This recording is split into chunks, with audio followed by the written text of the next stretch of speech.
Assalamualaikum warahmatullahi wabarakatuh. Salam Om Swastiastu, Namo Buddhaya, dan salam kebajikan. Tak kenal maka tak sayang. Maka dari itu perkenalkan kami dari kelompok 2 yang beranggotakan 4 orang.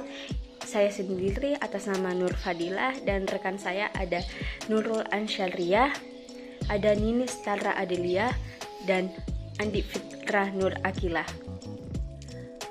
Untuk memahami penyebab ketunarunguan, mari menyaksikan video singkat berikut ini.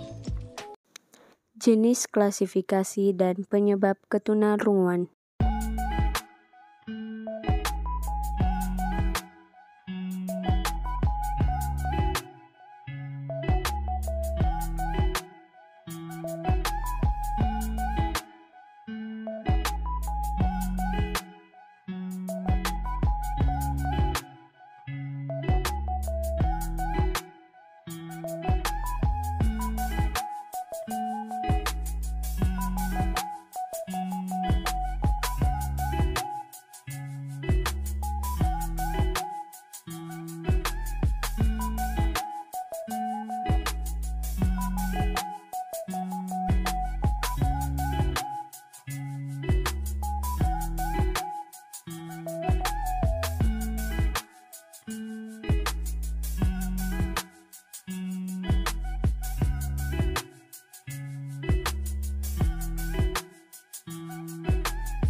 Tingkat kehilangan pendengaran yang diperoleh melalui tes audiometer dapat diklasifikasi sebagai berikut.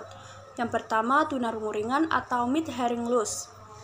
Anak yang tergolong tunarungu ringan mengalami kehilangan pendengaran 27-14 dB dan ia sulit mendengar suara yang jauh. Yang kedua, tunarungu sedang atau moderate hearing loss. Anak yang tergolong tunarungu sedang mengalami kehilangan pendengaran 41-55 dB, tetapi ia dapat mengerti percakapan dari jarak 3-5 feet secara berhadapan. Yang ketiga, tunarungu agak berat atau moderate severe hearing loss. Anak yang tergolong tunarungu agak berat mengalami kehilangan pendengaran antara 56-70 dB. Yang keempat, tunarungu berat atau severe hearing loss. Anak yang tergolong tunarungu berat mengalami kehilangan pendengaran antara 70-90 dB, sehingga ia hanya dapat mendengar suara-suara yang keras dari jarak yang dekat. Yang kelima, tunarungu berat sekali atau profound hearing loss. Anak tunarungu berat sekali mengalami kehilangan pendengaran lebih dari 90 dB. Berdasarkan saat terjadinya ketunarunguan dapat diklasifikasikan sebagai berikut. 1. Ketunarunguan prabahasa atau prelingual deafness, yaitu kehilangan pendengaran yang terjadi sebelum kemampuan bicara dan bahasa berkembang. 2. Ketunarunguan pasca bahasa postlingual deafness, yaitu kehilangan pendengaran yang terjadi beberapa tahun setelah kemampuan bicara dan bahasa berkembang. Berdasarkan letak gangguan pendengaran secara anatomis, ketunarunguan dapat diklasifikasikan sebagai berikut. 1. Tunarungu tipe konduktif. Penyebab terjadinya tunarungu tipe konduktif ialah A. Kerusakan atau gangguan yang terjadi pada telinga luar. B. Kerusakan atau gangguan yang terjadi pada telinga tengah. Kedua, tunarungu tipe sensori neural. Penyebab terjadinya tunarungu sensori neural antara lain: A. Disebabkan oleh faktor genetik atau keturunan. B. Disebabkan oleh faktor non-genetik. Ketiga, tunarungu tipe campuran berdasarkan etiologi atau asal-usulnya ketunarunguan dapat diklasifikasikan sebagai berikut: A. Tunarungu endogen. B. Tunarungu eksogen. Adapun faktor penyebab ketunarunguan. Yang pertama ada masa prenatal. Nah, pada masa prenatal ini anak menjadi tunarungu disebabkan karena yang pertama faktor keturunan atau hereditas. Yang kedua cacar air, campak atau biasa disebut dengan rubella, German measles. Yang ketiga toksamela atau keracunan darah.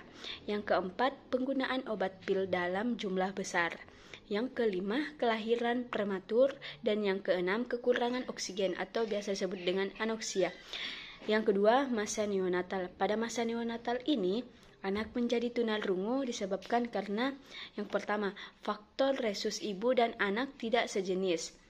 Dan yang kedua, anak lahir prematur atau sebelum 9 bulan dalam kandungan. Yang ketiga ada masa postnatal. Pada masa postnatal ini, anak menjadi tunarungu disebabkan karena yang pertama, sesudah anak lahir, dia menderita infeksi, misalnya campak. Yang kedua, meningitis atau peradangan selaput otak. Yang ketiga, tuli perseptif yang bersifat keturunan. Yang keempat, otitis media yang kronis. Yang kelima, terjadi infeksi pada alat-alat pernafasan. Dan yang keenam, kecelakaan yang mengakibatkan kerusakan alat-alat pendengaran bagian dalam. Itulah tadi video presentasi dari kelompok kami. Terima kasih atas perhatiannya, karena di sini kami perempuan semua, jadi kami tidak meminta maaf apabila ada kesalahan, karena perempuan selalu benar. Sekian, wassalamualaikum warahmatullahi wabarakatuh.